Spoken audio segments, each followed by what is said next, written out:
I think good garbage has to be tasty. It has to be tasty. Hello, hello. Welcome to the Good Garbage Podcast. My name is Ved Krishna. My primary reason for existence has been to find ways to leave our wonderful planet cleaner. We will be speaking with material innovators, creators, and propagators to learn from them how we can build for scale and towards a regenerative future. Their stories will help us answer the big question, what is good garbage? It is always inspiring for me to chat with young leaders challenging status quo by evolving new ideas and technologies. I was blown away listening to Marie-Eric, the founder of Tastee Tape, when she pitched at Rethinking Materials conference. Her ideas were so impressive, she had asked the simple question that how can food wrappers be different and more effective? We had to chat.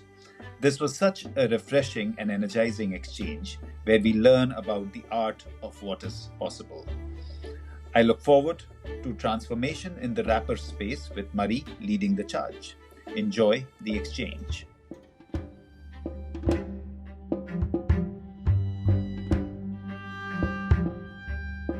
Hello. We have Marie-Eric, the CEO and founder of Tastee Tape. Marie, you and I met just a couple of weeks back, actually, and it was so nice to meet you. And of course, each time I meet a person who is so enthusiastic about what they're doing, it just gives hope. So thank you for bringing that hope. No, I appreciate that. It always warms my heart that I can give a little bit of hope to people. So I appreciate that genuinely. Perfect. Let's start with Marie, the person. What are the influences that gets you here? And talk to us about growing up and ideas that shaped what you do today. Yeah, that's a fantastic question. So I originally was born and raised in Los Angeles. I'm currently in New York, so I went from city to city. I'm always going to be a city person through and through. Cities are too fun. You can't, I don't know, I feel like it's hard to not live in a city once you've been born and raised in one. Um, but I grew up in Los Angeles, and I have a family. I'm come from a family of immigrants, so education was always prioritized. Trying to learn as much as possible, focus, put your head in the books, and I think through that process, I was very much interested in science. I think the idea and curiosity of it all, right? Asking questions like, why does this happen? What is going on here that causes this to occur? And I have a funny story. I used to collect rocks and put them in little egg cartons because I always was like, wow, like this is a metamorphic rock, this is an igneous rock.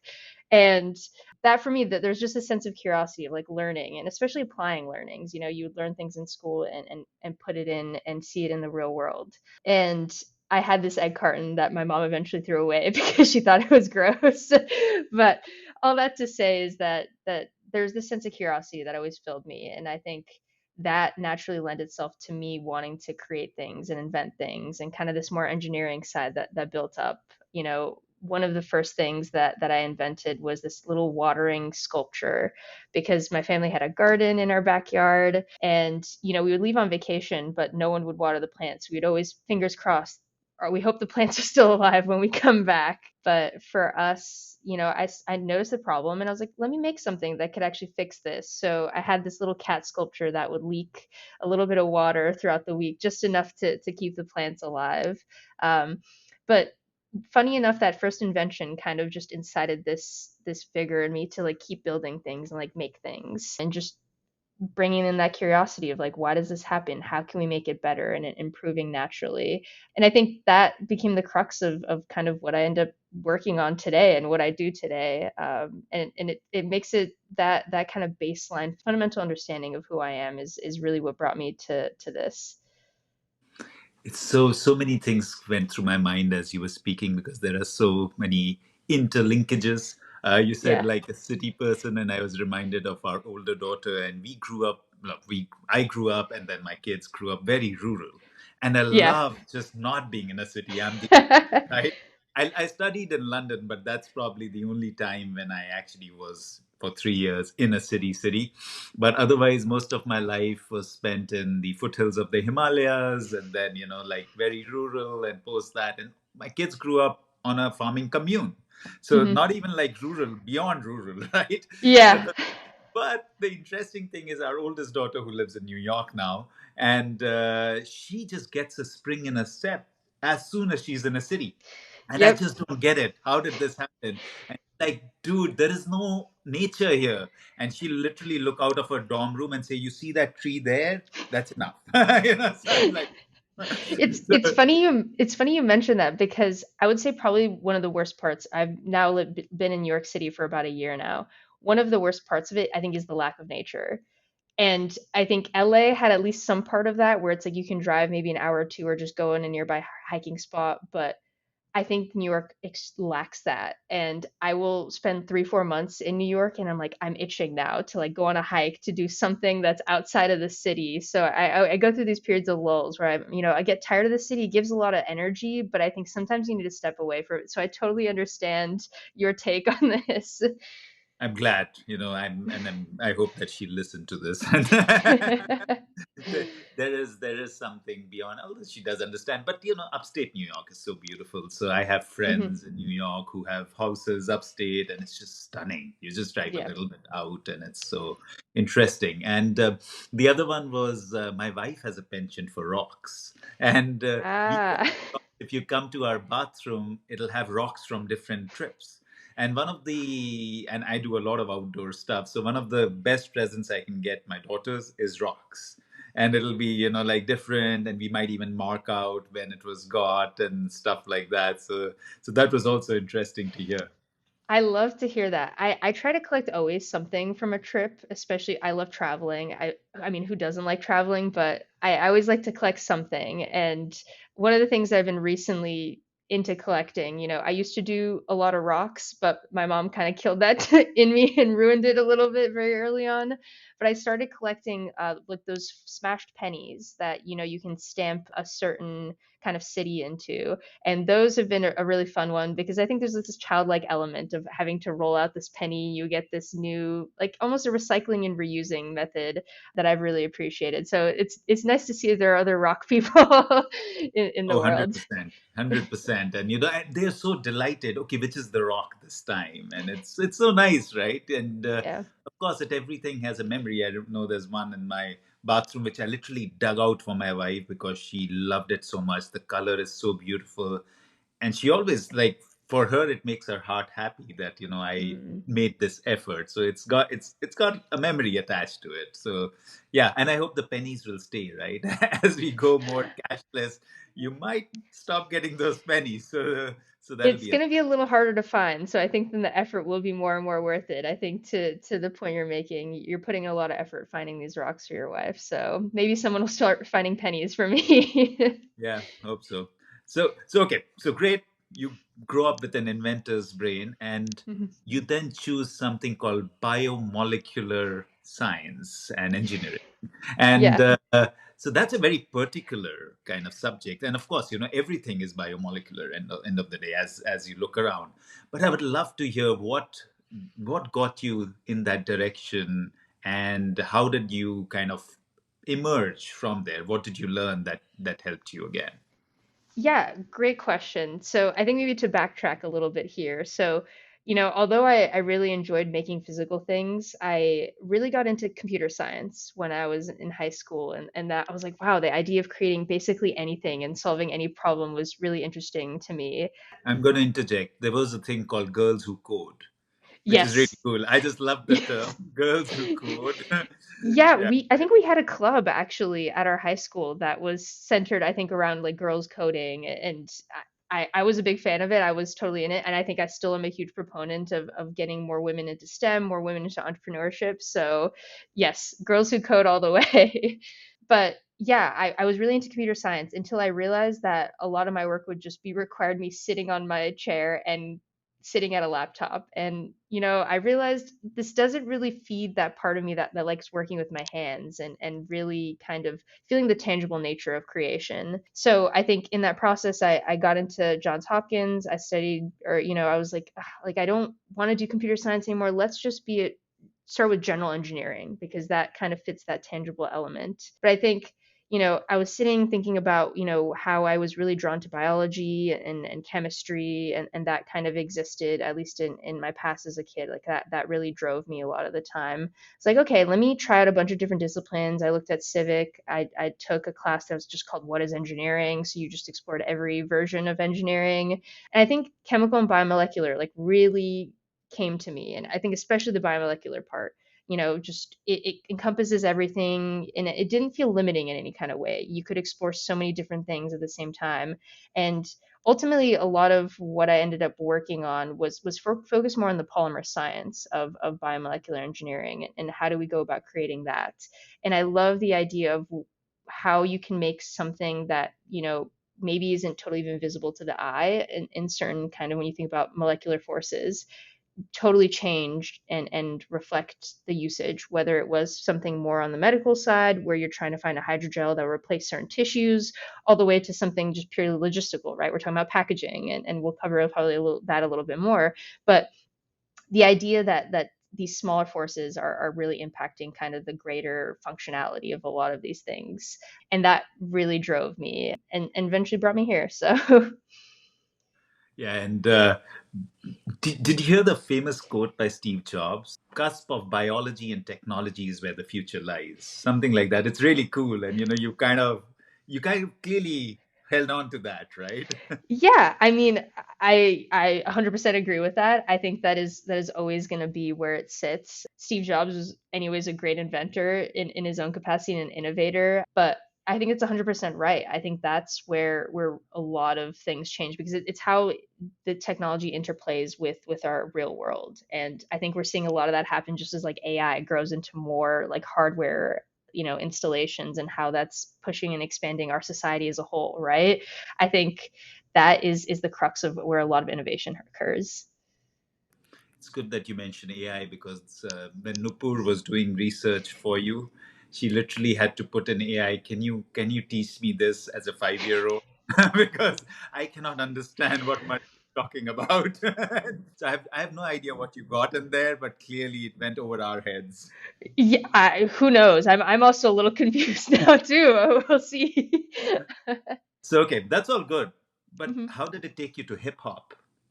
Oh, you're jumping topics here, and I love it. Creativity, I feel like is something that, especially like, a lot of people when they think about science, there you feel like there isn't a creative element. But I think those are people that are novices that don't quite understand maybe the problem solving capabilities of what science can really be. Um, but I started dancing when I was young. I was like 2, 3 years old. My parents threw me into dance classes. I think I originally started with ballet. Still have a great love for ballet, but it was something I stuck with. Originally, I'm gonna be honest, didn't love it. I would go to classes and I would hate every second of it, and my mom can definitely attribute to this. But I think as I got older, and I think especially around the age of like 12 or 13, I really started enjoying this idea of storytelling, and how that is, let alone just as people, we are constantly telling stories, we're living out our own stories. But even when you think about science, you have to tell a story. You're spreading some kind of message to people. And I think doing it in a way that's exciting and insightful is so important, because how else are you going to get people excited about something that they have zero understanding, or maybe they have some understanding in, right?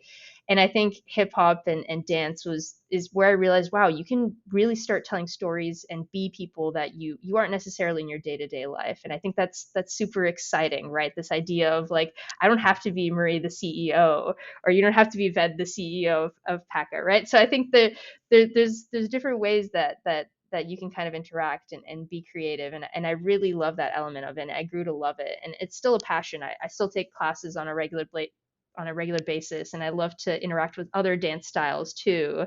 And I really grew into hip hop more so when I was in college, and the idea of playing characters became a lot more a part of the conversation, where I played Mad Hatter at one point, which was a fun character to play. But just so many different stories you can tell, and I think that is something that I think crosses over so many different elements of my life even today. I've never heard of hip hop as storytelling. That's the first. And I have to probably we have to have a deeper offline conversation at some point for me to be able to understand. I don't have a bone of rhythm in my body. wife is an amazing dancer, and one of us, our prenups was that she'll teach me to dance, and I still tease her about that. But she hasn't given up, at least, so that's a good thing. She still has hope, but like I love watching her. So Hey, that's my kind of contribution. hey, not to be, I don't know if you've seen the movie Ratatouille. Oh yeah, of course, yeah. You know that there's the chef that says anyone can cook, right? I think anyone can dance. I think if you Hmm. hear a piece of music that you really enjoy, you start moving to it, you're dancing already. Like there, Yeah. as long as you're enjoying it, I think that's all that matters. Whether the rhythm is there or not, I think that's a separate question. But you're having fun. That's the important part. One thing I'm known for is being shameless. So I have no Eh, problems in going all over the place. So that's a good thing, at least. Okay, so yeah. that's dance, but why do you love to teach? Why do I love to teach? That's a really good question. I think, we live our lives and we learn different lessons, right? I think, ooh, this is actually a really great point to make is I don't know if you've read the book Tools for Titans. I think that's what it's called. It's by Ted Ferriss. I will look it up. I don't think I have. Basically he ran a podcast for a long period of time that would talk to experts across so many different fields, whether it was scientifically all the way to entrepreneurship to artistically. And I think one of the key points that's covered in the very beginning of the book, which is this, he just lays out all the lessons that he's learned from all these people, is that you know people make mistakes. You have a limited amount of time in your life to learn and experience and make the same mistakes, but you can really learn a lot by just talking to people. And they've made the mistakes, maybe you can just ask them the right questions and you would have gotten their lessons and their learnings in a shorter amount of time than it took for them to live through their life, right? So I think the idea of communicating that is so essential. And whether it is teaching people whatever it is, I think there's always nuggets of wisdom that you can receive no matter at what age. Whether you're talking to a 5-year old kid, they've already had their series of experiences that have brought them, but you can maybe learn this idea of seeing the world through their eyes, right? Or talking to someone who's significantly older, who's done maybe directing their entire life, and you learn about storytelling in a new matter, right? I think teaching and just maybe even having conversations as a whole is a great world to just learn things from people, because I think everyone has something to say. It's just whether they say it and if you ask the right questions, right? So I think teaching kind of fits that. It's fun to share pieces of advice because you get to relive some parts of your life too, right? So it's fun. So my father used to say, always learn from mistakes, and it's way better when you learn from others' mistakes Yep. than to make your own. There's too many to. That's So that exactly what you're saying. Exactly. I think we have a limited amount of time. If you were to sit here and make every single mistake that everyone's made, You yes, have it. you You would have have it. figured it out, right? But I think there's there's so many mistakes to make in our lives, and I think you could just already learn a lot by just having, an hour-long conversation, right, with someone and picking up maybe something. So I 100% agree with your dad. Absolutely. And the other one is that, you were talking about learning from every age group. Mhm. And like, I presume you don't have kids, right? No, So, no, so no, yeah. not yet, So not wait yet. till you have kids. They will be your greatest teachers. And Yeah. and I have three, and each one of them has taught me so much in many, many different ways. And I would say the maximum I'm learning from is our almost 10-year-old now. And Really. literally, it's like it's so transformational. A lot of things I do in life today, I'll give you a little instance, and you'll Mhm. enjoy this one. So there's a time in my life when I was exploring whether I should become an investor instead of a person who's running industries, because I felt that maybe that's where my talent lies. And I was on Mhm. a walk with her, and we were on an island, and she loves to climb. And this is when she was 4, not Mhm. even like, this is way back. And then we saw this little hill, and there was a rock, and she said, "Oh, let's climb this." And I was like, "Sure." But I also saw there was an easier path around, like little bit around the tougher kind of climb. Mhm. And I said, "Why don't we take this one?" She just looked at me very confused, and she was like, "Why would you do that?" So I was like, "Oh, it's a little easier." She said, "Yeah, but this will be more fun." So just that thing switched my brain completely. I'm like, Yeah. why am I trying in life? Why am I trying to choose the easier path and expecting somebody else to build when I invest, why don't I Mm. continue to build? And it totally changed my trajectory. So so just you're so right when you say kids teach you so much. I love that story because you needed to hear it right at that moment in your life, right? Like it made sense for exactly what you're handling. And I think you're right. Like it's it can teach us a lot about ourselves. Like why are we doing the things that we're doing? And I think asking those questions is so essential to learning. And I think that's a fantastic story, by the way. Yeah, I'm honest. Like that changed my trajectory completely. That one Mm, sentence, and there's many more again for another time. But yeah. there's I thankfully retain a lot of them. So Mhm. that's a great thing. But why what were you thinking? Why did you choose entrepreneurship? That's a great story. So I'm gonna be honest, so studying chemical engineering at this point, I'm thinking, okay, I'm gonna work for some like R&D at biotech. Like that's my set path. I'm gonna be in industry. I think at that point I decided I didn't want to do research. I'd already done enough research in college, and I was like, this feels boring to me. I don't want to do it anymore. But I want to be in industry where like things actually happen and it moves at a faster pace. And I was trying to find internships to get kind of plugged into that system. And, it was a little difficult at the time because this was kind of on the cusp of COVID. Um, and luckily, I got in, was working in this product design course about building out new ideas. And this kind of aligns with the Tasty Tape story. So this will be it'll kill two birds with one stone here. But we were building out this, the premise of the course, right, is use chemical engineering principles or biomolecular engineering principles to essentially solve a problem you see in the world. It can be anything. And I think I appreciate the fact that they kept it vague because, of course, my team and I, we spent some time brainstorming. We're like, you know what? We're going to talk about and solve the issue of burritos falling apart. Everyone deals with it. Like this is the crux of an issue that needs to be solved, and we can do it. I think it's definitely feasible. So we built out a piece of edible tape, and as we were building out the idea, you know, we started getting some really great traction. At the end of presenting it, we're like, wow, like people are liking this idea. And at this point, let's kind of set the baseline. Entrepreneurship for me, I was like, I'm not going to do that. That's not me. I was like, you see like all these like people that are serial entrepreneurs that, there's this like stereotype that exists, and it's always a guy, right? And I was like, that's not me. I'm not the guy that does it. And I brushed it off, which, luckily, things turned out a little differently, but we had all this traction. I was like, you know what? There's an opportunity here that's being handed, and I think I need to take it because in that small amount of time of just having media interviews, I was like, there's a lot to learn here about ourselves and just career wise. I was like, okay, I'm gonna do this for a little bit, see what happens. And then a bug bit me, and I'm pretty sure it was the entrepreneurship bug.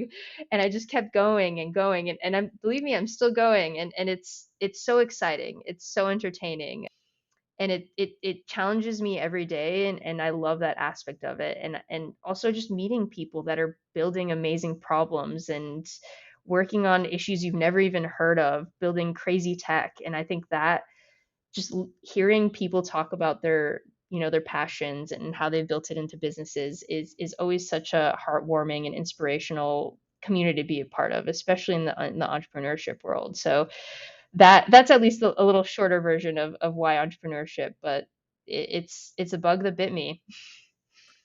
Yep, it's a tough one, and then once it bites you, it's kind of difficult to go back to anything else. But it's also, I think, and this is I'm extrapolating, but it's also probably that little inventor in you, right? Because a lot of it is about creativity, right? You're creating in so many directions. It's not just about creating a product. You have to create the right pitch, and you have to create the right market space, and create the right vendor system, and it's all creation after creation after creation out of scratch, right? You're doing it out of nothing.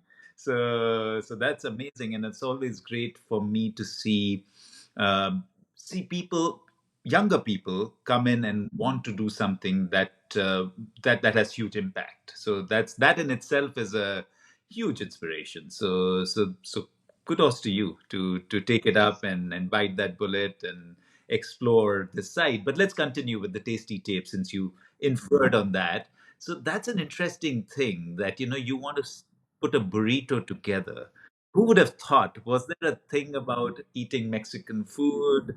And also, in the story, I also hear about four of you coming together and trying to do a Hmm. project together. Yeah. How did that give us more? Give us more on how did that pan out, and why is that a thing at all? I never thought something like this was needed. Believe me, I didn't think the same until I realized, many interviews later that people still wanted to be talking about it. So you're asking the right question. I think to dive a little bit deeper into it. So we had the product design course. There's a team of four of us that came together, and we're like, we're all chemical and biomolecular engineers. We're going to build out some idea. And I think there was a lot of brainstorming, which I think, the way that I think our professor and our advisor worded it, it's, just go through your life. What do you see as problems in the world? Which I think is also just great advice when you're trying to build something, or trying to begin a startup. um, just trying to find problems, and I think you can always find a lot of problems in the mundane, or if you're trying to improve something, right? I think there's a lot of beauty in there. So I went around about my day seeing my problems, and my teammates were all doing the same, but we had one teammate who, she was a basketball player. um, and she would constantly make these wraps, kind of burritos on the go, but they would always fall apart. She would like be running over to her like practice, and it would just be falling apart in front of her eyes. And she's like, gosh, like I wish there's just something to like keep this together that was also edible, because I don't want to have to deal with the wrapper, like peeling it away, because it's so inconvenient. And then just like you're biting a piece of paper, it's just like ruins the experience entirely. And we had a couple of other ideas that were floating through that thankfully did not actually get put into the pipeline. Sorry, why do you say that? That's interesting. Thankfully, didn't get into the pipeline. I want to know those ideas now. Okay, I'll share a few, but one of them was coming with a high protein, I think low calorie pudding, which, as you know, everyone has come up with some high protein, low calorie version of a dessert. So I think a lot of our conversations early on in brainstorming were like, this is such a saturated market. There's so many different products that exist. It's like maybe we just need to find the right dessert that like no one has thought to make a high, a low calorie, high protein version of. It's like pudding. And we spent a couple of days or so playing around with protein powders and how we can make a pudding. They all tasted awful. They were horrendous. Thankfully, we dropped that. It made it maybe would have been a fun consumer idea. Who knows if it would have picked up, but I think thankfully it didn't work out, because I think we were all sick of trying disgusting puddings.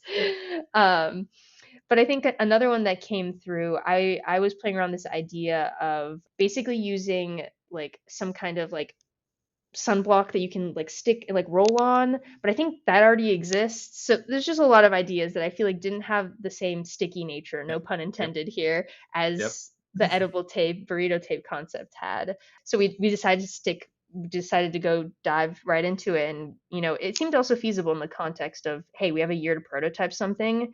Maybe a little bit more of a serious issue. I just thought of another idea as I was sitting here, is we were thinking of making a sustainable diaper. Is they have reusable ones, but I think there's inherently this nature of, it doesn't feel as clean, it's a little messy to constantly have to rewash a diaper. So we thought maybe we could build out a fully sustainable diaper.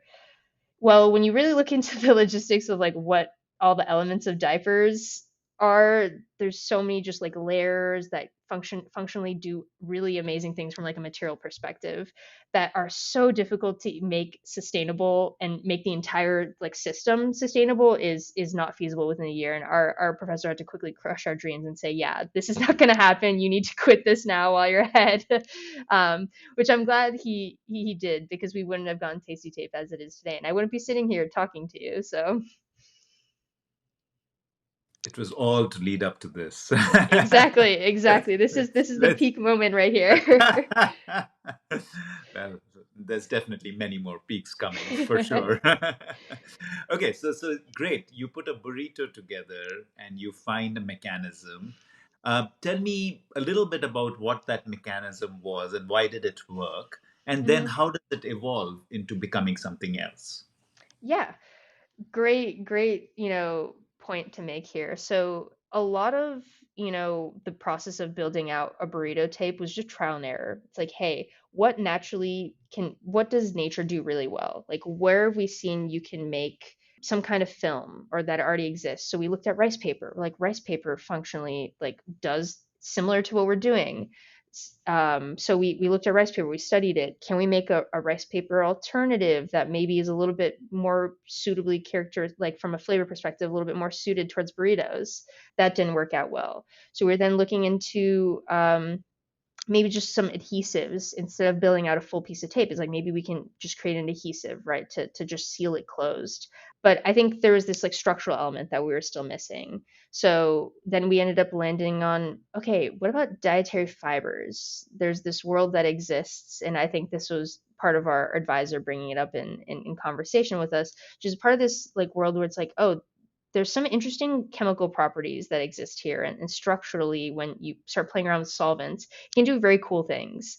So we started playing around with dietary fibers and we started getting some interesting results that like feel like most people would not expect. And then we ended up getting like a very like wiggly piece of tape. We're like, okay, like we're getting closer, we're hitting something on the head here. And we started diving deeper and deeper, and then you start honing in on particular characteristics, right? You want this, you want it to be a little bit drier, you want it to be a little bit more adhesive, and you start just kind of fine tuning each of these elements. And that eventually got us to a decent looking prototype of what Tastee Tape was at the time. Which I think if anyone looked up Tastee Tape on Google, they would probably see some of these interesting colored pieces of tape. But eventually, kind of in the process, and I think this is a very good realization to have, and I feel like every startup relates to this story of just like pivoting, right? Burrito tape is fun, it's exciting, but is it really a problem worth solving? Is it actually a problem, right? So we were having conversations with some like food business, like, would you use a burrito tape? And they're like, like one of the conversations that really sticks out to me and came out to me was, we spoke to a taco food truck and they told us, hey, like the messiness is a part of the culture. Like when you're eating a taco, it's going to be messy, right? Like you eat a burrito, it gets on your hands a little bit. Like that's a part of just what the cuisine is, right? Like that's just what you're eating. And I think um in the process of building out, we like miss that, right? You build out a solution for a problem that you think is a problem, but it maybe isn't the same problem for everyone. And I think we realized that exactly that point, which is it's not really solving something that's that big of an issue. Like it's fun, people relate to it, but it's not something that I think people would come back to again and again, right? So we took a moment of pause, like, okay, I think we need to reevaluate. There's still something here, but I think we just need to reevaluate it. So we took a step back and we started having more customer discovery conversations. And I think that's when sustainable packaging was just like a glaringly obvious issue, especially around flexibles. And you're probably very, you're familiar to this to the ninth degree, which is just like how flexibles are tend to be this like big hole in just sustainability commitments for a lot of companies, and how sometimes a lot of films aren't necessarily fully compostable or home compostable, right? There's all these issues that fit in, and I think we're like, wow, like no one's quite figured it out. And the thing is, it's probably a solution that multiple companies will come to solve, but no one's quite like gotten to a place. And I think we might be able to have a fresh take on it. We're not packaging industry heavyweights. We haven't been in the industry for decades, but I think that itself invites a new perspective. And we decided to dive into it, and we started building out the tech to feature a little bit more kind of some of the properties that you see in packaging and what would be wanted after having all these customer discovery conversations. So that's how we ended up getting into sustainable packaging. Yeah, super interesting story and how things evolve. So, just so that you know, I grew up in India, and one of the ways to show that you appreciate the food, because we eat with our hands, and Yeah. one of the ways to show that you appreciate the food is by licking the fingers. Yep. So of course you wash your hands before eating. That's an Yeah. absolute in India. But the person, if you're actually licking your fingers, it's actually a good thing. So so Yeah. so it would have been a challenge in India if you were to kind of introduce a more clean methodology there. The Good Garbage podcast has been brought to you by Paka. Paka has been creating solutions in the food packaging, carry, and service space. Paka utilizes sugarcane residue and upcycles it into amazing products. Their latest offering is a compostable, flexible packaging solution for the chocolate and confectionery industry. The products are available in the Indian subcontinent and in North America now. Paka is also building an end-to-end solutions for customers in the food service and delivery space. For any query, do email at connect@paka.com, and Paka is Pakka. Now, back to the show.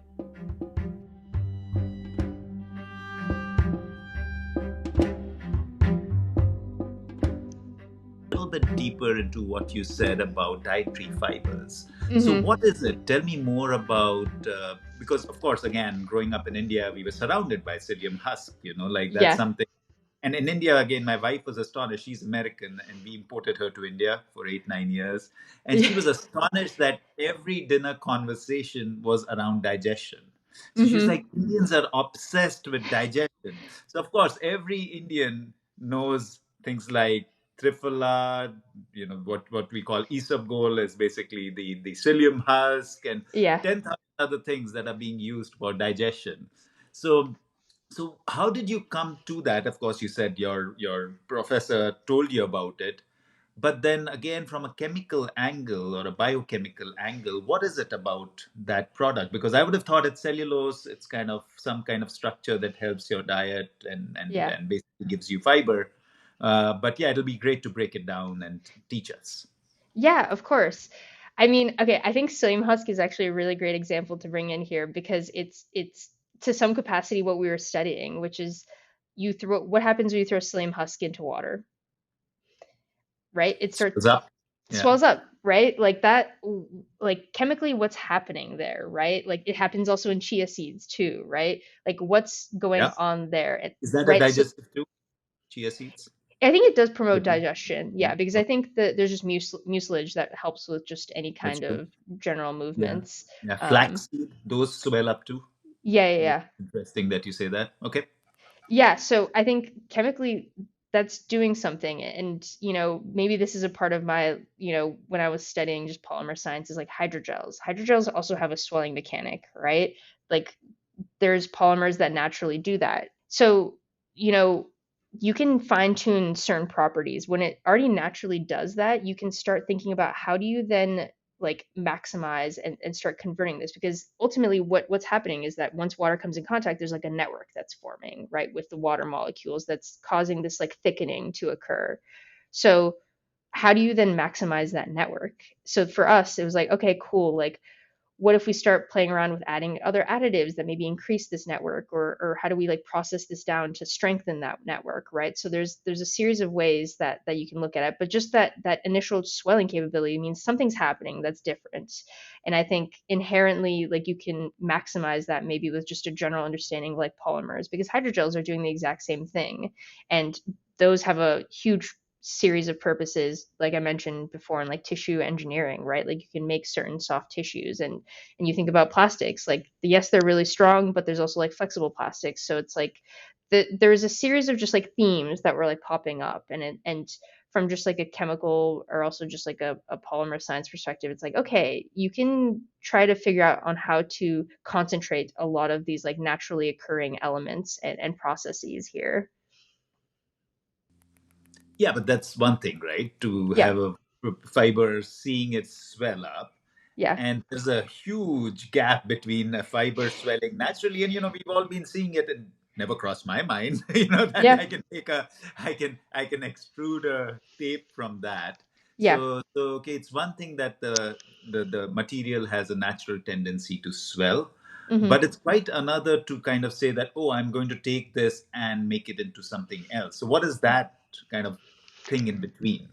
Yeah. I feel like there's some maybe version of like trial and error that occurs there, which is like you see something happen, right? You're like, okay, you have an understanding from, like I mentioned, like a network is being built, right? Like there's something that is ultimately causing some like network of some variety. It's like polysaccharides that are coming together, right? But and you want this end goal, right? You think about this end goal of like sustainable packaging or edible tape, whatever it is. That process is like, how do we go from having this like very moist maybe hydrogel kind of like gushy looking thing. Like, how do you bring it closer to that? And, you know, maybe you think about either, like for us, maybe I was thinking about the process of just like how other materials are made. Like I mentioned, like rice paper, you mix together just like some like flours and then you lay it out and let that dehydrate. Okay, what if we did the exact same thing to our material?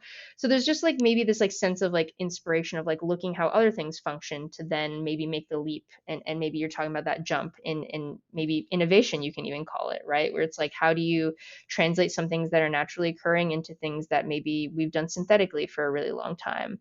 So I think a part of it is like making those translations over, and a part of it is also just like trying it out and the trial and error where it's like, what if I just did this super random thing to it? Because I know at one point we were looking at like alginates, and I think seaweed based bioplastics are super common. So we spent some time like looking at how we can maybe utilize that.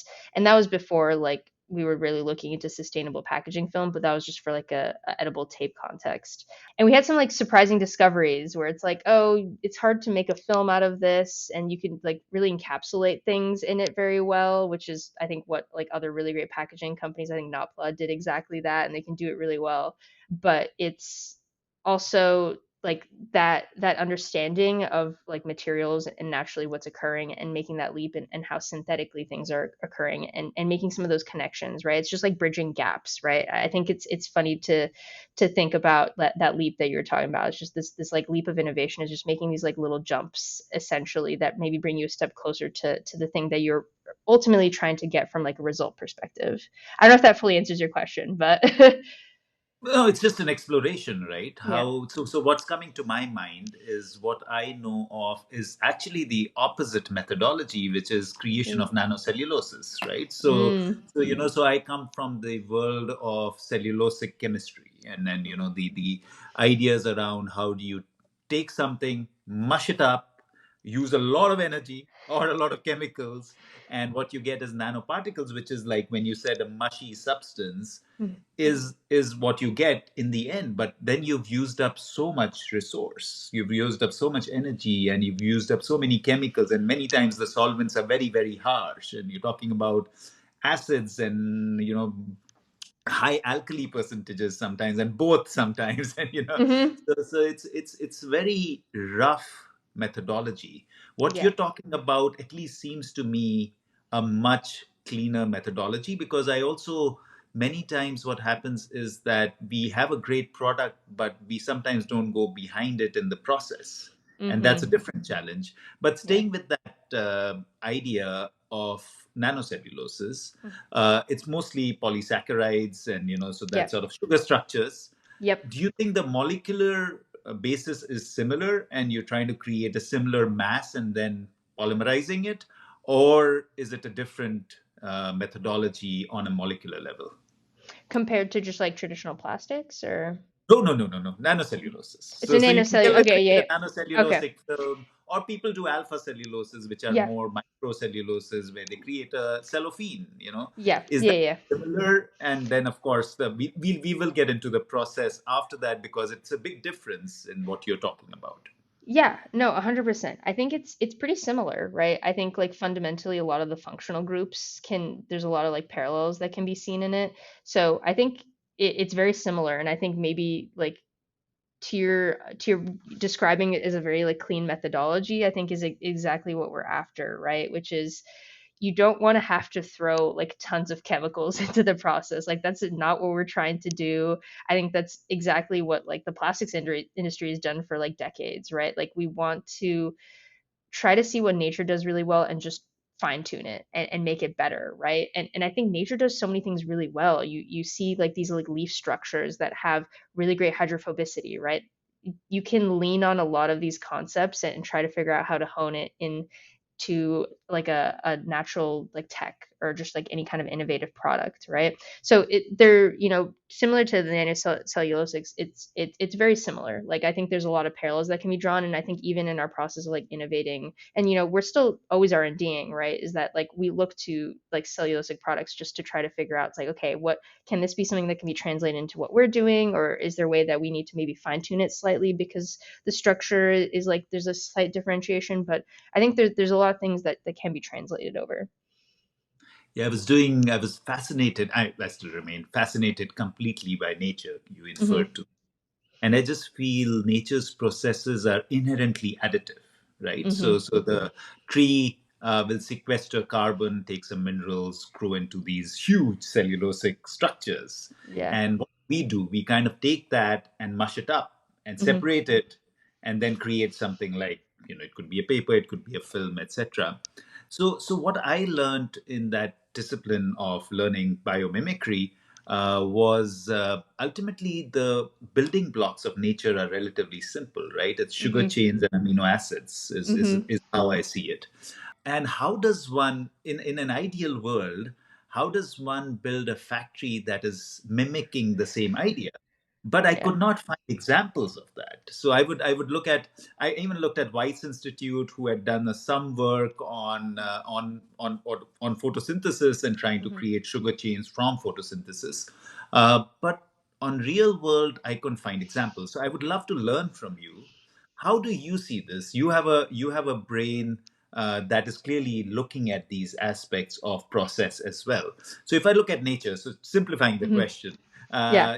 two building blocks is how I understand it, and feel free to debunk my understanding because I would love Hmm. that. And then, of course, there is an addition of a very small part of the periodic table, and within that is all the chemistry, and the only solvent is water, right? And the only Yeah. energy source is sun. So, Yeah. so that's fundamentally how I see nature. So, Hmm. teach us, those listeners and me, on how would an ideal structure be created utilizing that philosophy in your mind? Yeah, it's not easy, I have to say. Is you're right. There's like fundamentally it's just a lot of basic building blocks, but I think the way that a lot of these like forces interplay with each other, right? Like this idea once again of the leaf that's hydrophobic is because of just like the nanostructure of the actual leaf prevents any kind of like water molecules, and it allows them to like naturally like cohere to like have some sense of cohesion with each other, so it creates these really great like just rolling off water drops, right? So there's certain things that we don't even fully understand about nature that are just like forces at play that we can kind of at least try to understand or try to mimic in a lot of ways. So although it can be very baseline simple, and I think maybe that's some of our ethos, it can be very simple, but it can do like very strong things and can mimic things that are very strong, like plastics, for example.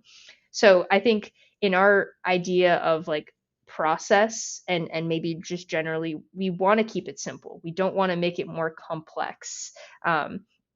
And I think this is maybe some sense of struggle that I have is when you try to compete with a plastic with something that's so synthetic, is trying to get people to understand that you can't always put the same standards on something that's entirely natural, right?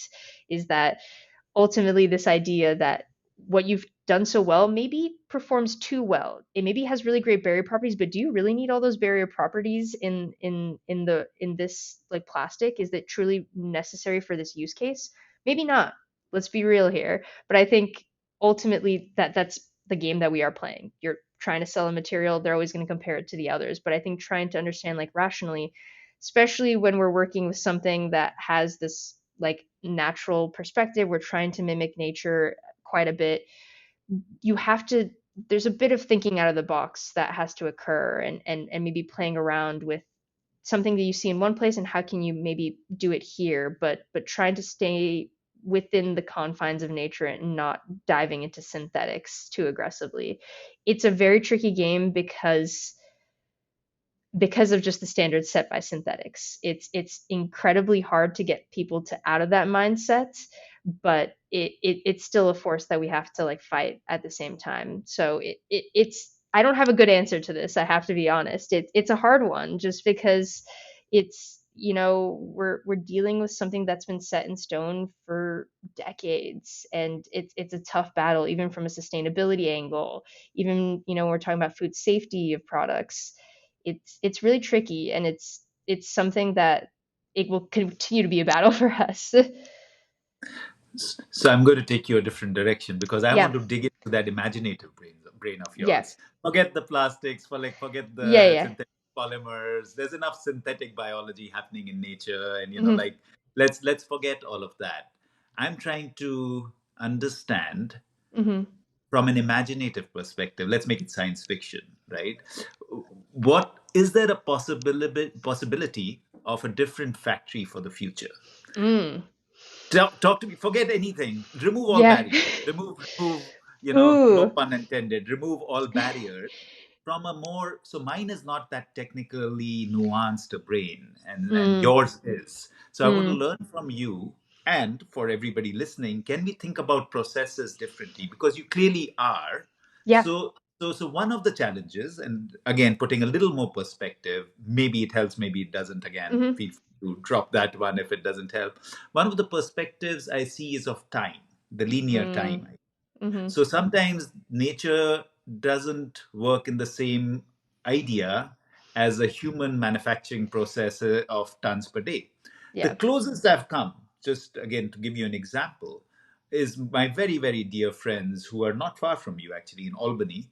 Mm. You may have heard or met them. It's a company called Ecovative that does Mm-hmm. mycelium based Yeah. growth. Yeah. And Gavin and Eben are probably the closest that I've come to seeing mimicry in the Mm. process. Otherwise, people will talk about, oh, it's nature inspired, Mm-hmm. but it's still using the same metal and it's still using the same methodology. And yeah, it looks like a kingfisher, so what? Yeah. So so so going back, if you were to remove all barriers from your mind, do Yeah. you imagine a factory in the future that will mimic nature's processes, looking at the basic building blocks of amino acids and carbohydrates? This is a really fun question. I love this question. Ideally, yes, right? Like I would want that to be the reality, right? Because I think you're right. Although time is a huge barrier because you have like the redwoods that are these like giant trees that are extremely strong, but the years that it takes to get to that point where you have something that massive and that strong, right? Is really difficult. So it's a tough battle where it's like yes from just like a safety angle you want something that's natural, right? But I think at the same time you're trying to push the boundaries of what's capable of nature from like a time perspective, and I think that's where tech gets very interesting. So yes, I think there is a new way of factory, right? Like of nature that we can really push the boundaries of. And I think innovate from an innovative perspective, where we can push it on is time. Is exactly that point that you're making, is that you can make things happen faster, and you can maybe something that's not necessarily occurring in nature, you can just shift a little bit and maybe introduce an entirely new functional property that suddenly like nature hasn't been able to do in this context, but they did in a different context. So I 100% think that I would love for a new wave of manufacturing to come into play that hits maybe on a lot of just these like points that we're discussing around sustainability, around food safety. And I think it could happen, right? It just really takes for someone to make the leap of, okay, this is not what tradition and what decades has done, but it could maybe be a better process. It could maybe do something, you know, it can optimize for things that we are now looking at differently and now have the understanding of, right? Which is this concept of chemicals, which is like we understand that they are harming and negatively impacting us from a health perspective. So if we're optimizing for that now, maybe something fundamentally needs to happen in the process that needs to totally shift it. So ideally, yes. Will it happen? I'm a cynic at heart, and we have to play a part of the game, right? I would have never imagined that, Murray. Like Go ahead, tell me the cynic. this is coming from entirely like a manufacturing perspective, right? Like I wholeheartedly stand by like the not using chemicals, purely this idea of nature. But will the industry change? Like I don't know. It takes forever for let alone a new product to come into the mix to then totally upheave an entire process. I wish I could tell you and say yes, like we can, but it you see it happen, and the change is so slow. So it's soul crushing at times, but I think as an entrepreneur you need to understand the mechanics of that and to figure out how do you play the game well and still get maybe the result that you're after. So the cynical part of me is going to come at play, and it's going to argue this idealistic nature, because yes, I love the idea of like changing everything and flipping it on its head and like screw it all, right? Like who cares? But it's not the world that we live in, unfortunately. So I have the opposite issue. Those who know me, and again, this is a term coined by my wife. It's they call me delusional optimist. So, so I'm the other side. Everything can happen. It can happen tomorrow, and I think a lot of it also, just to put it in kind of more practical perspective, I think a lot of it is derived from I grew up climbing mountains in the Hmm. Himalayas. And you knew after 20,000 feet that there's nothing within you that can take you to that 22,000 that you're seeing up there. The only thing you could really do was one step. And that's what you're taught. Hmm. Can you take the next step is the only question. That you look up, you're dead, right? Yeah. So what I find is that that's really helped me Hmm. to think that, can I take one more step today? And that's it. And it doesn't matter if I don't even know if I'll wake up tomorrow, so who cares, right? Am I taking that one step today or not? And that has really helped me. But two more kind of things that I want to explore with you. Hmm. um, One is, you mentioned this as you were talking about the structures.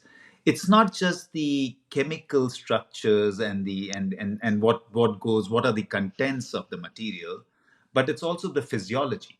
So Hmm. what came to my mind, and you kind of inferred to a similar idea, is they say the lotus leaf, right? It's Hmm. the nodules as well. Yeah. It's the physiology. And when I look at these structures in nature, and they could be just a monomaterial like a cellulosic structure, but there is a huge gradient of lengths, for Hmm. example. The other example that comes to my mind is, again, in terms of the structure. Say, if you mentioned seaweed. Hmm. So sea kelp forests, right? In the worst of sea storms, they survive. Yeah. How do they survive? In my little understanding, what I saw was that typically when we are manufacturing paper, the general tendency for the fibers is to go at about a 25-degree angle. Hmm. When you look at the sea kelp forest, they are all at a 60-degree angle. So how do Hmm. we do that? How do we change the angle? And it's not simple, because you're Yeah. you're working with certain fibers, certain direction, but Yeah. it's not that difficult too, right? In the Hmm. end, if degree plays such a big role that it changes the whole forest, you can imagine those beautiful kind of long, beautiful structures floating in Hmm. in those storms and surviving. Just the flexibility of that, because otherwise celluloses are difficult to become stretchable, right? Yeah. But just that one thing changes. And similarly, the lotus effect, it's the nodules. So Hmm. how do you see physiology coming to play when you look at your materials? Do you Yeah. think of that, or do you just think of bringing it together and dealing with physiology later and achieving the properties that you're trying to achieve? Yeah, I mean, I think physiology is a huge name of the game. I feel like a lot of our tech is surrounded around the mechanical processing of our material. So it's not even coming down to like the chemistry level yet. It's just like what are you physically doing to it that maybe that promotes maybe certain swelling activities. So it's a lot of it tends to happen mechanically. So we're talking a lot about physiology is a lot of our tech sits in that space. And it becomes so fundamentally important because like chemistry is also a lot of just about like physical like placement of things. We're talking about electrons, right? Like it all tends to come to physiology in some point, right? So if you look at science, it can even be broken down all the way to that level. So it's a huge part of what we're doing, and fundamentally to understand, because we're working with material we haven't quite seen a lot of people work with. We have to understand it because no one else will, right? So you have to understand the physiology of it. You have to understand maybe chemically what's also occurring, at least to whatever capacity you can, right? But I think it's important that we do as much as we can so that we can optimize for certain things. And I think a part of that, physiology becomes a big aspect when we're talking about like tensile strength or just the general strength of the material, where it's like a lot of our mechanical processing helps in honing in on a lot of those strength components and even some level of the flexibility, but that you can introduce other additives that can be helpful in that. But I think strength has been a key element in especially understanding physiology, because you go down to even the chemical level. That's also happening. It's physical. Everything's a part of it. It's physical chemistry. all of it comes down to the same thing if you really break it down. So you do think of that when you're structuring products. A Is hundred that percent. A thing? hundred Okay. percent. Yeah, you And have do you to, think of right? layering as well? Like how do layers play a part in any structure? Yeah, so we haven't thought too much about layers. So we're focusing a lot on like the monomaterial just because that's super impactful. We have looked in coatings and I think that's still like a something that we haven't totally left from like a wheelhouse and how maybe that can introduce maybe multiple layers to our system. But we haven't played around too much with that as much. Yeah. One of the other things which you mentioned, and again, I find that it's such a challenge with our brains because we Hmm. are so used to the idea of replacement. Mm, I hear so much, our own teams, I hear that we are trying to replace this material, and you kind of inferred to it really well, where you said, does it really need that property? So, how do you tackle that idea of a mindset shift? hmm. Because what happens is that as soon as you say, you're going to replace a certain material, you're already setting a low bar, right? Because you want Yeah. to be like that material. But in the end, the customer is really looking for their for value creation for whatever they're Hmm. doing. And packaging is a necessary evil in a way. And how do you kind of optimize for the usage rather Mm, than replacement? But I again and again come against this that we are yeah. trying to replace this material. Do Hmm. you have that challenge, or do you feel that and or you might feel that challenge is okay and it's okay to replace material? I think, yeah, we definitely have that challenge, right? I think to get people to understand what you're doing from a technological perspective, you have to talk about what you're replacing and what you're being compared to, right? So the even in the idea of like sharing your narrative, you're like, hey, like what are you doing? Okay, I'm making like a flexible packaging film. Okay, so like what do you like what is the thing that you're compared to? Okay, now we're focusing on comparison. Now we're looking at replacement, right? But then, that helps with people's understanding. You have to get them to understand what you're doing. But then having to then backtrack and pull them off of that and say, wait, but stick with me on the story. Do you need all that? Is that a necessary, right?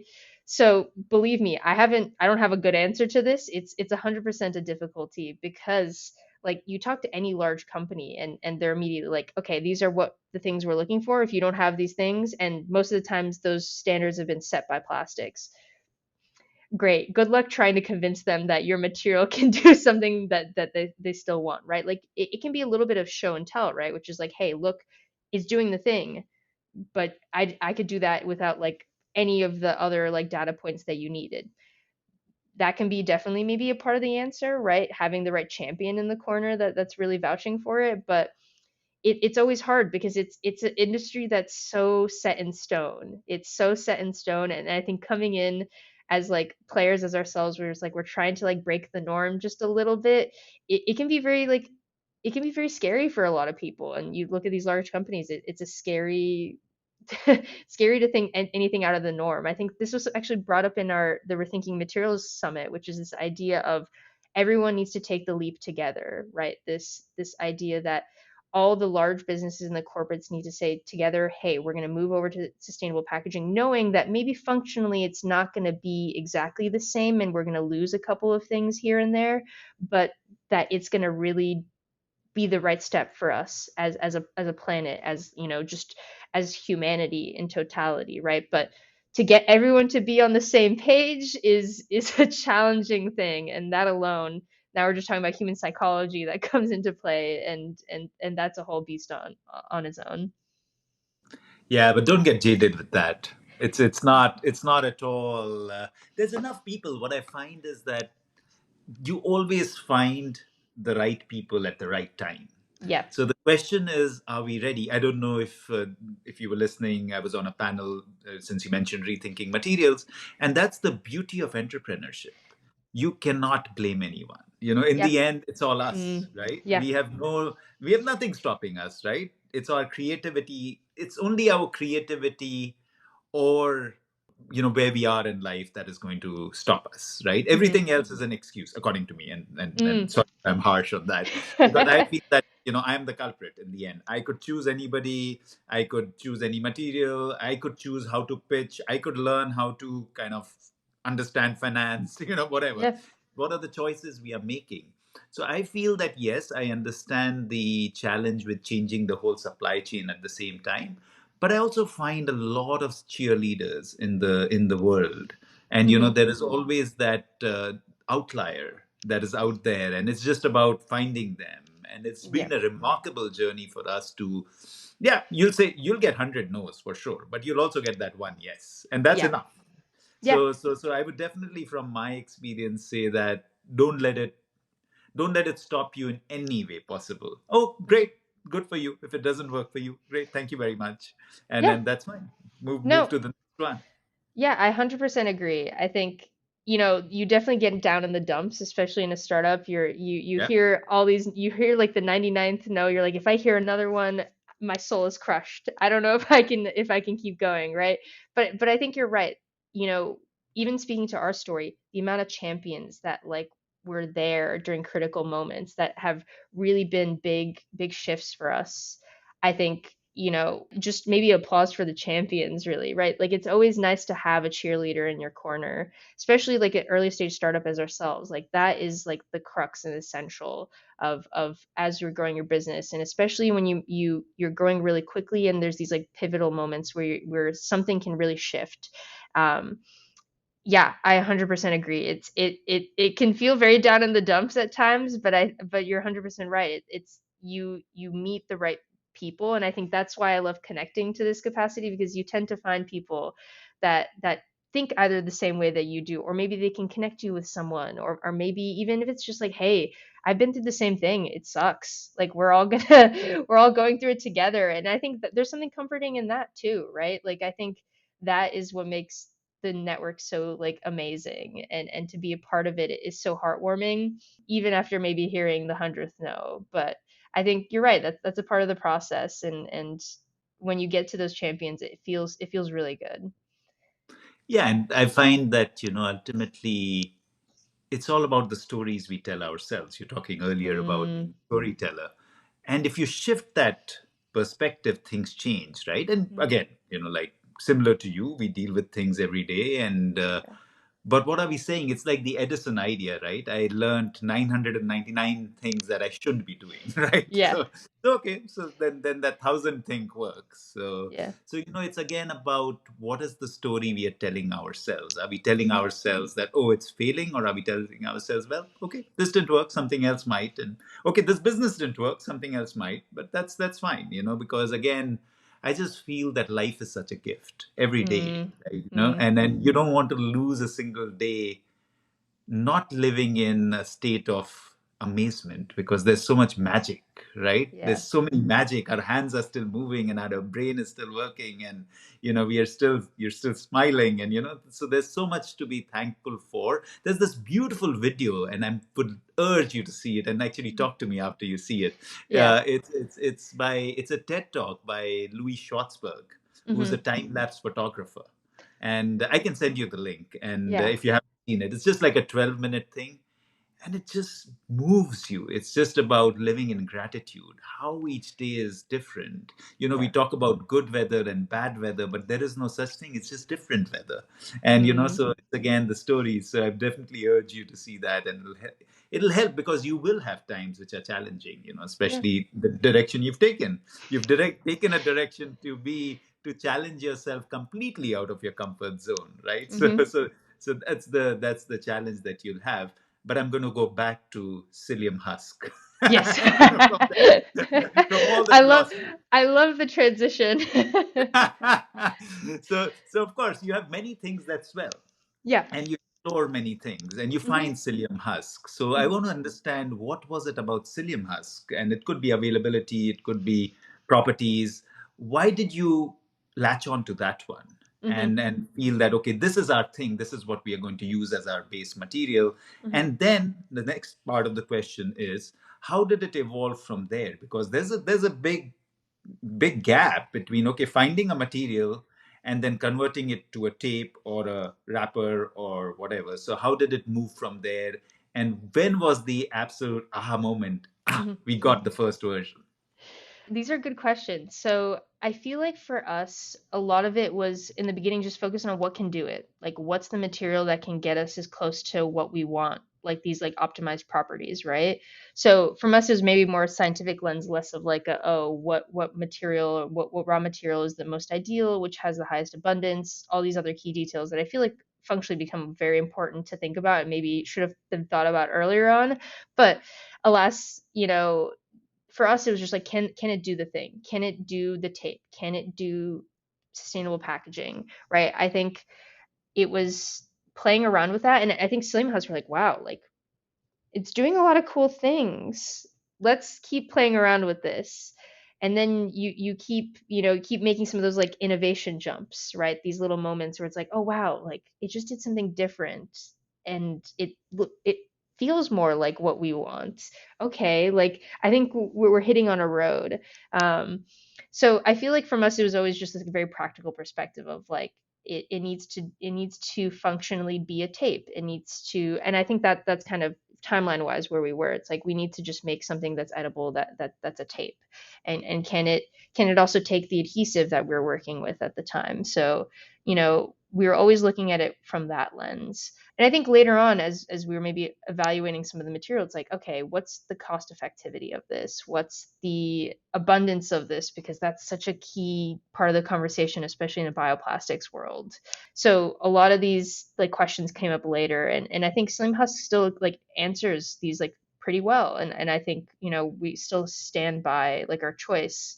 But I think in that process, I don't know, Slim is a great material. I can't, as you're familiar with it, it does all the right things, and for us it will continue to. So we're happy to be Slim fans, I guess. You'll have music to many years in India. There are lots of Indian fans for other reasons, but Yeah. but but you have a different reason. Okay, so staying with the second part of my Hmm. question, so Yeah. you get this idea. Okay, this will do the job, Hmm. but how do you take it from there to a lab? And I don't know if you've gone to a pilot scale, but Hmm. taking it from there to the process, right? Hmm. That can be, you can create something very interesting, but then how do you transition towards, okay, can you create 5 meters of this, 10 meters of this? Yeah. How did that transpire? Yeah, I mean, for us, so funnily enough, we were working in a kitchen. That's where we started. And then from there, we went to a lab. So it was an interesting transition to go from like working with food grade materials to going into a lab where like things have to be sterile. So like there's that just whole jump. And then all the way to then thinking about like processing, right? Like how do you go about manufacturing this at a larger scale? So luckily for us, through the process of making this, simplicity was always a key part. And I know this is maybe a running theme throughout our conversation, which is just like, how do we make this as simple as possible, but still does exactly what we're looking for?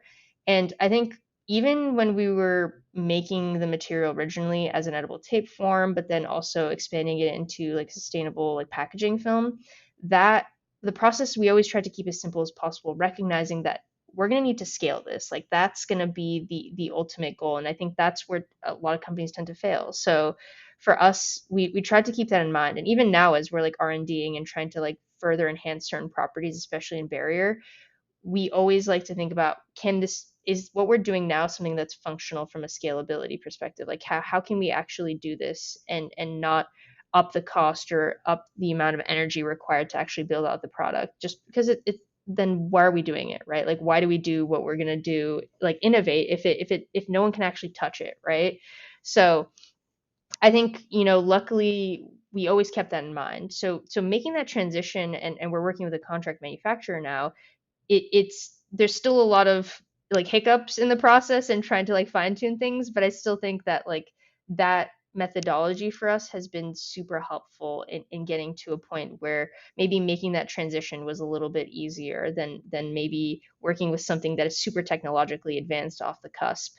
So I think that kind of at least process and focus has been super helpful and kind of at least going and increasing scale.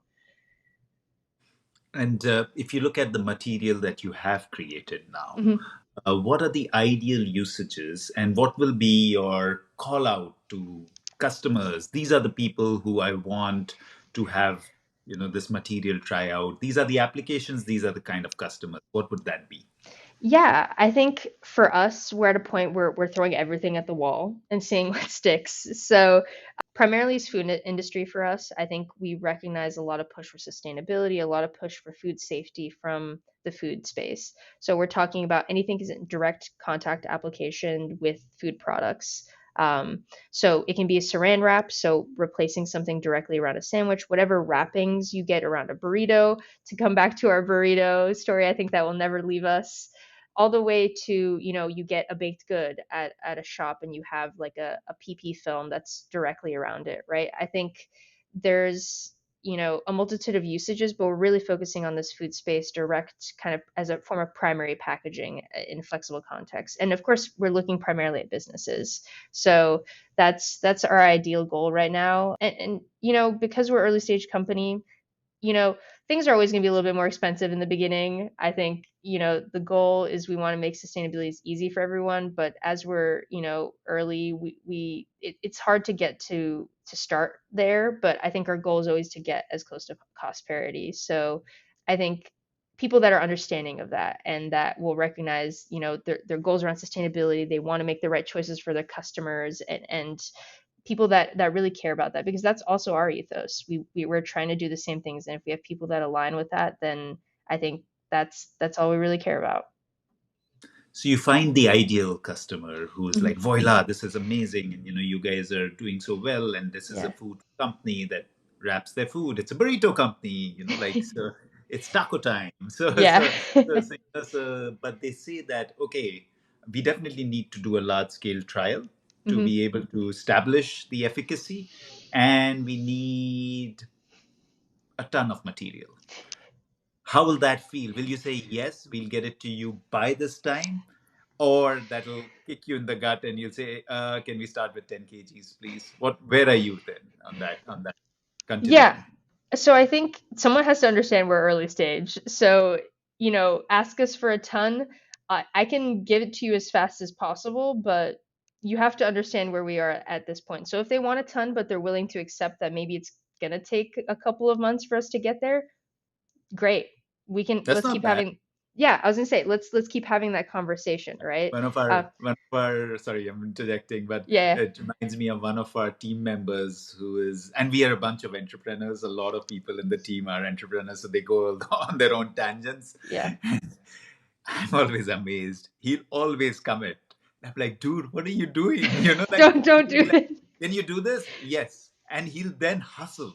He'll hustle like crazy to figure it out. And of course, he may not meet the timeline or the product may not be perfect, but he's such a hustler. And I'm just like amazed that how do you say, okay, you've shown up material, but that's all right. You can't just say that, yeah, yeah, yeah, I'll get it to you. And yeah, sorry, go ahead. But that's the entrepreneurial spirit, right? Believe me, like, I I come from a science background. So for me, if the product is not exactly and perfect to what it is, like, I'm saying no, right? But that a part of just like the entrepreneur process is like unlearning that behavior, right? It's like you need to put out something even if like maybe it's not the most ideal version. So I've there's been a lot of just like changing my mindset a little bit, and believe me, it still goes very much against my nature. I've done science for too long for me to like totally switch in a second like that. So I tell you that, like, yes, I would say yes if they can give us some time and some leniency and understanding what stage we're at, but there's a part of me that, like, my chest tightens a little bit when I think about that, because genuinely it's very counter to my nature. But I think, the entrepreneurial spirit is exactly that, where it's like you hustle to get it done, even though maybe it's not all the moving pieces are in place, right? And you don't want to overpromise and then under deliver, right? There's a lot of these like like these concepts that come into play that I think are sometimes contradictory to each other, but I think especially because I sit on the spectrum where it's like perfection is the goal and like it has to be out there, which is, ideally not always the case. You need to put something out just to get feedback out, right? So, although it pains me a little bit to say yes, but I know that I have to do it for the sake of maybe getting the necessary feedback, or maybe um, at least having another conversation, right? You're always after another conversation in this space. So if you can sit down and have that, then say what you can. But I think a part of me always wants to be a little bit realistic, which is like, hey, we are a early stage company, understand that, just give us some time, because right, that idea that you don't want to disappoint them at the end of the day, then you've lost the deal from the beginning. So I kind of sit in the middle, maybe is the best way to answer that question. It's not a total yes, we can do it tomorrow, done deal, and you hustle to get it done, but not maybe like a definitive no either. So I think that's really wise because obviously you don't want perfection to stand in the way of performance or process, mhm. but you also don't want to deliver a shoddy product because you're Yeah, right, like that door might shut down and never open again, or will be yeah. very tough to open. So yeah, so probably I need to be more of a perfectionist, learn more from you on that, and then try and do a little better, although I do, and maybe I don't. Yeah, I'm also somewhere in the middle. I think somewhere in the middle. Maybe not as much of a perfectionist as you, but not as much of a hustler as our Mhm. friends. So somewhere there. I But think it's the most ideal place, in my opinion, to be in. It's the most ideal place. We always, as long as you're pushing yourself a little bit, I think that's all that matters. So, yeah, for sure, definitely pushing myself. That's a given. So okay, so let's shift towards funding. yeah. So of course, as a startup, that's always a huge challenge, and I Mhm. see that IndieBio came in for you. And how did that happen? What was the process like? And are there recommendations that you would have for others who may be starting out? Yeah. So that kind of came out of the beauty of the network. As I mentioned, we were basically a spin out of Johns Hopkins. So, we luckily plugged into that alumni and also just that entrepreneurship network. That's pretty early right now at Hopkins, but it's starting to build up and it's getting stronger. So, they had their version of Fast Forward U, which is just basically entrepreneurship network, and they had accelerators, but that became the Pava Center. So essentially, that's where we started out, and that kind of allowed us to at least quickly dive into the deep end without totally drowning. So, I have so much gratitude for the team out there, and for what they've done, and also just providing funding for us early on that was non-dilutive. But ultimately, IndieBio had reached out to someone on their team, was like, hey, we're looking for companies, and ultimately they got connected to us, and we had some conversations with IndieBio pretty soon after that. And I think we still had bits of our business to refine. There was a couple of elements that weren't quite fine tuned yet. And they understood that, and luckily they wanted to still maintain the conversation with us. So we kind of kept them updated and checked in as frequently as we could. Eventually it got to a point where, their feedback was, eventually, we worked on it, came back to them, and eventually it was good. It ended up working out really well because we got into the program. We did that about a year ago now. But I guess general advice is, a lot of people, you take the money when you can get it, but I think you have to like, it's not great advice because sometimes you end up with like investors that you shouldn't have worked with. Not, IndieBio has been a fantastic investor for us, and I think especially, even in accelerators, because there are some really great programs out there that, will give money, but do you really need that skill set that they're offering? And I think IndieBio is really great because they really help on the fundraising end, where it's like, how do you properly fundraise? Um, and they've been super helpful in trying to understand, maybe like, how does that work on the back end? How do we make ourselves the most appealing as a company to maybe fundraise our next round, right?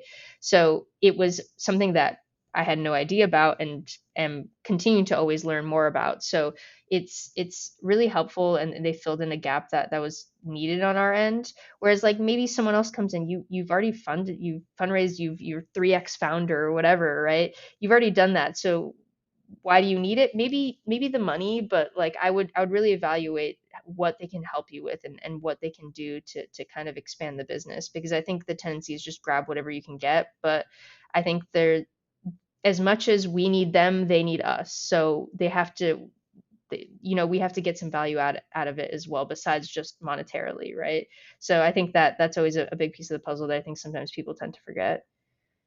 I think that's great advice. I remember at one time there was the investor, and exactly what you're saying. They wanted to give us money, and I was like, "But we don't need the money."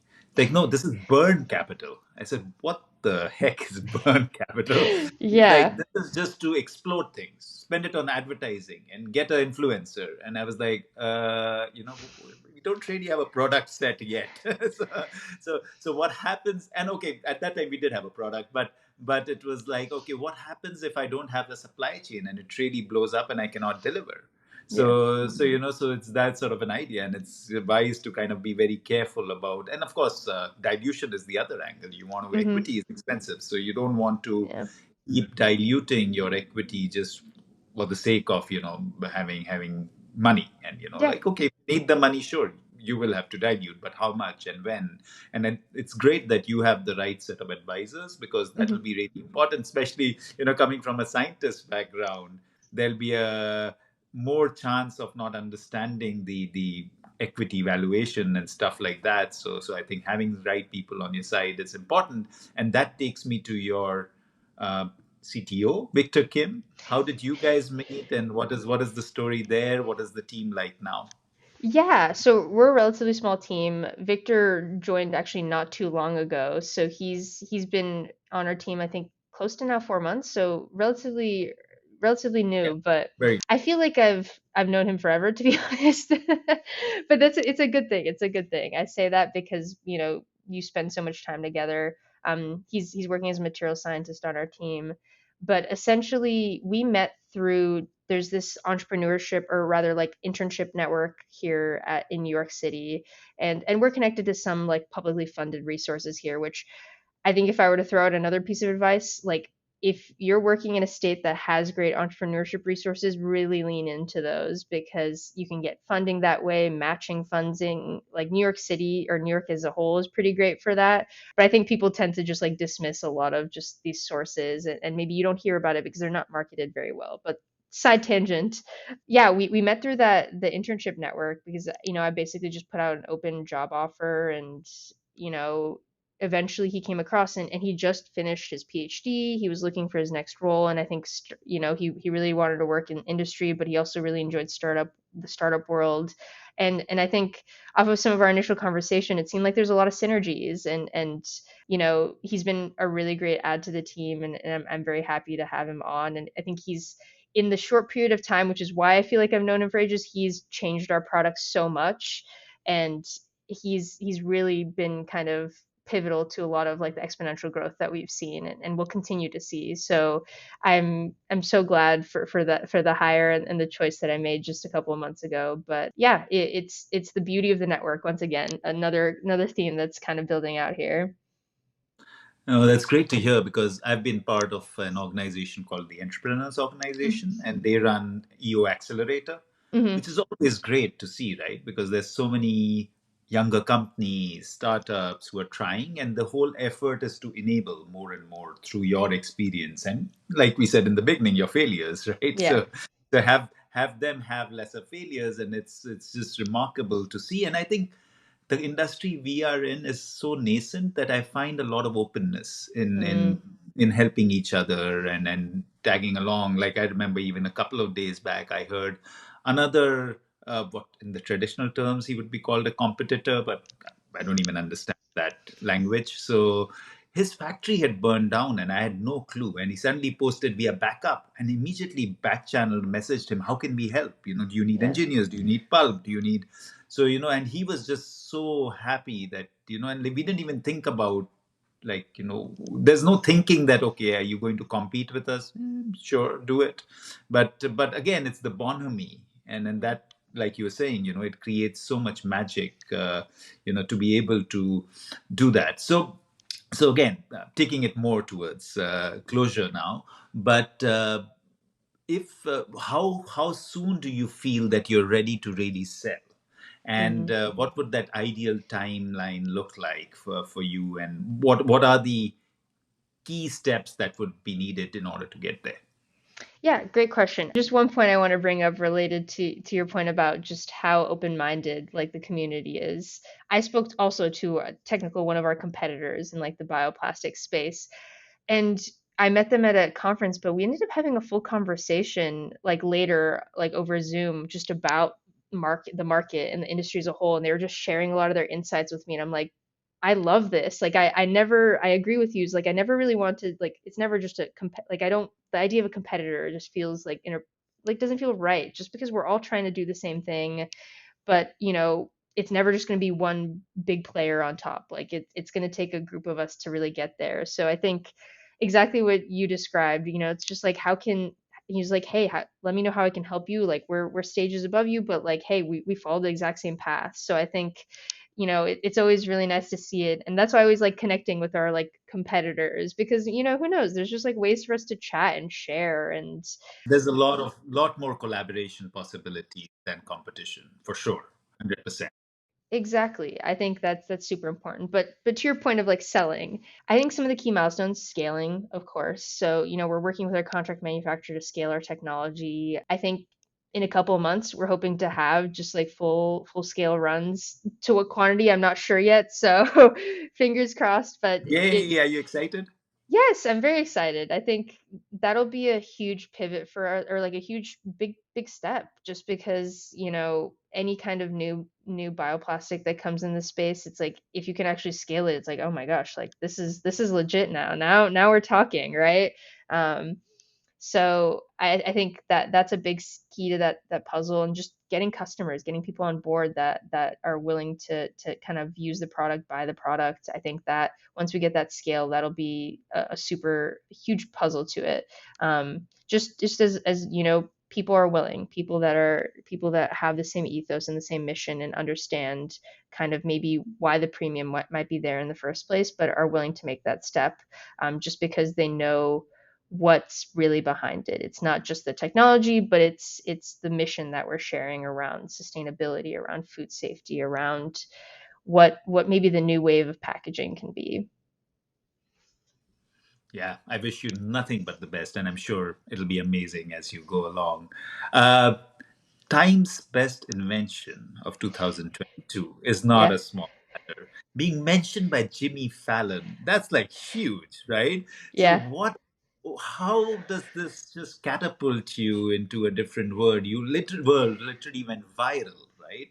And what did that feel like? Were you just floating? How did that happen? And, like, what did it feel like? Give me both the pluses and the minuses. What happened there? Yeah, it's honestly, to this day I still am, I don't even know it happened. Like I'm just surprised. Like it's like, did that actually happen, or was I dreaming like just a couple like years ago? No, it's crazy. And I think, like you said, catapulting is the right word to throw into the mix. It's You get thrown into just a whole slew of media interviews. And this is maybe the negative side. Media is cutthroat. Like they want an interview, they want it in the next couple of hours. And we were facing that to like the ninth degree, where it's like every day we would have two, three, people be interested. It's like, okay, who can have the conversation, who can pull away. And mind you, this is in the midst of like us also being like graduating and finishing up our program. Our families are there, so it's like a whole slew of things that you're trying to juggle simultaneously, and having interviews in maybe the most random places just to be able to have the conversation with this media source. I even had an interview in Spanish at one point, which, just to provide some context, the last time I spoke Spanish was in high school.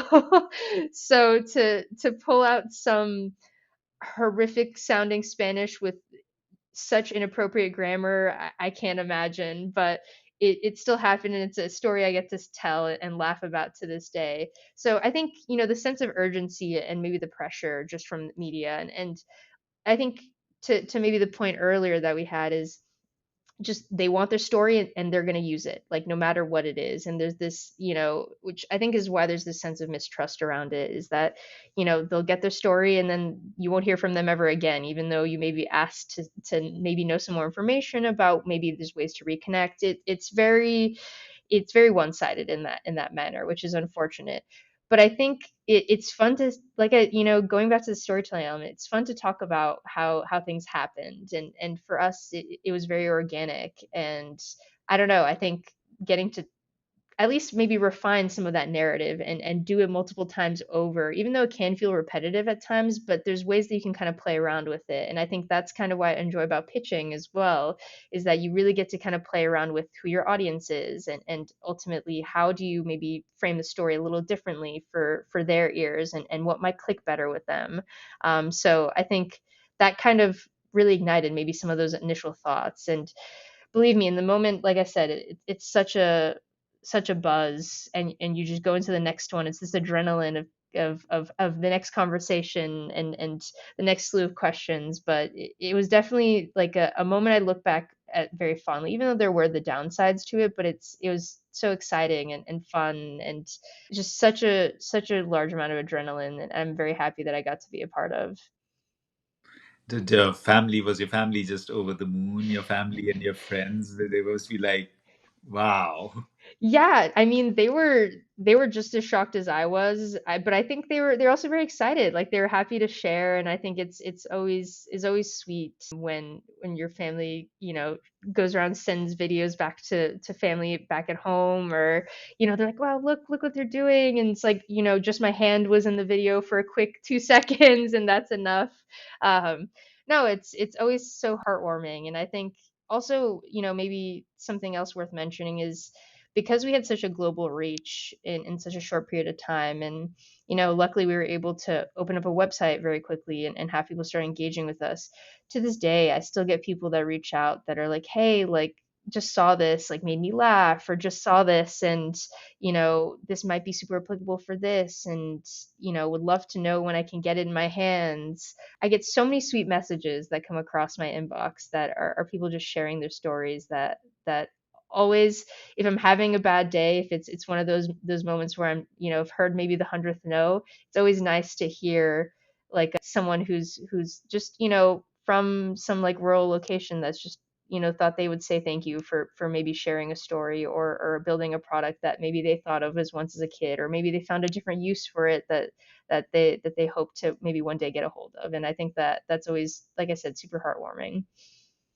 Yeah, I can imagine. But just so that you know, anytime you hear a no, it is their loss. Yeah. Like, they're missing out. Yeah. So No, that's a it's great not way of thinking about it. like you can feel sad for them. That's all right. But that's what it is, right? Yeah. You have an awesome thing going, and you're there to change the world. And if somebody doesn't see it, well, at some point they will. Yeah. No, that's a great way of thinking about it. Believe me, there's a part of me that I sometimes hear the no, and it's just you keep going. You forget about it, you keep Absolutely. going, like you mentioned earlier. But there are sometimes the ones that like bite a little bit harder. But I appreciate the way that you think about it. Next time I'll think about how Call they me. should be feeling. Call me. You hear a no, you call me. We'll discuss the positives of that no. So, There you so go. there will The- be a reason. So there is one of the things that one of my very, very dear coaches, friends, gurus taught me. It was actually four things. And this will definitely ring true for you, and you'll understand this. So one of the things he told me is there is nothing that happens by chance. There is Mm, a reason why something is happening now at this time, and it won't happen before and it won't happen after. It is, we were supposed to meet now and have this mhm. conversation now, and think about all those things that have to have happened for this to occur, Yeah. right? So that's the beauty of it. The second is that you can only build on what you have, right? Mm, So sometimes people think about finding Shambhala in a totally different place, but it's a distraction, right? We are kind of mhm. running away from something. So you've already got a lot. Even in your young life, you've got a lot that you've built. Let's build on top of that. so Yeah. so that's the second one. The third one is that your life is not about what you do for yourself, but about the contributions you're going to make, because Mhm. that's what gives you true happiness. If you think about all the situations and that make you smile, there's always that someone else there, right? Mm, And it's mhm. because of that someone else or some other people that you've impacted is that happiness that is emerging. And the fourth was, don't let the space between your ears, this brain of yours, limit you. Yeah. Think 1000x. Like, think about how you can. And my wife adds to that, and she says, don't just think wide, think deep. Maybe it's one Mm, person, but it's deep. Mm, And so those have really helped me and going forward. And the other thing which has really kept me in good stead is this beautiful line by this amazing Indian poet, and it says, if it happens according to your will, it's good, it's great. But if it happens not according to your will or against your will, it's even better, mm, because then there are higher forces acting, because your mind can only think that much, right? yeah. So those are things that have just kept me, in the delusional optimism that I stay in. So Hey, as much as maybe we differ on that perspective, I think a lot of those pieces of advice really ring true to me, and I think it's definitely things that I try to work a lot on a lot of time to apply, especially this last one about things that don't happen at your will. I think a lot about my just path is a lot of things that haven't necessarily happened at my own will, and I think it's brought me to this and to do this thing called entrepreneurship every day, which believe me, a year ago was not even something that I thought about. So believe me, like, we differ a little bit in terms of our cynicism and optimism, but I think a lot of those pieces of advice, I will keep with me for sure. oh, I'm sure, and yeah, there's a lot good that's going to happen in your life, so keep going. Okay, the final two. uh, if you were gazing into a crystal ball, and the year was 2030, 5 years hence, what would, in an ideal world, what would, no barriers of capital, no barriers of technology, no barriers of people, no barriers of customers, what would that scale look like to you in 2030, in 5 years? Ooh, that's a good question. So 5 years. Okay. I think I would be happy with just replacing like an entire slew of like products with just like more sustainable materials. And it's not even like I'm sitting here saying it has to be our material. If it meant that everyone was making a change towards more sustainable materials, I feel like that I would be very happy about that. And of course, like if we were one of the materials, that would be fantastic. um, but yeah, I feel like seeing just a shift of sustainability and an angle of food safety, just let alone from like a consumer perspective, but everyone. And, you know, being one of those products that people recognize as an alternative, I think would be amazing to even be, to be considered as an option. And I think that would be for 5 years, I feel like that would be more than a lot. Nice. The final one. What does good garbage mean to you? Great question. I think good garbage has to be tasty. It has to be tasty. That's a first. Awesome. So we always end with that. And it's so amazing, Murray, to hear so many different perspectives on that one idea, right? And this is Yeah. definitely a first. It has to be tasty. My gosh. And it has so much meaning, Yeah. actually. I don't know if you thought about it a lot or you just said it, but I'm just thinking, it's not just tasty for us, it could be tasty for the nature around us and other beings and, the microbes and the mycelium and, whatever else is out there. And I love it. Thank you so Yeah. much for that. No, of course. I spent some time thinking about it because I heard it on one podcast. I was like, I need to come up with a killer answer. It has to be Oh, that's a good. killer. 100%. I'm going to be thinking about it a long time. So Great. that's how much of a killer it is. But thank you so much. This has been an absolute joy speaking to you, feeling your energy. In fact, Alex and I were talking just before you came into the room. Just this energy that you carry, and we were just like, this is so nice. Actually, Nupur said that too. All three of us were like, this is definitely a person who just has this positivity around her. And it Hmm. was really nice to see all three of us agreed on that. And I clearly see that, even if you call yourself a cynic, I see so much that you're going to bring to this world going forward. So keep at it. Thank you so much for joining, taking the time. I know it was short notice. No, thank you, Ved. I really appreciate, having me on the podcast and happy to have the conversation. I think there's so much for me to take away out of this and believe me, I'll be listening back and taking notes for sure. So But thank you for taking the time. It's been a pleasure talking to you.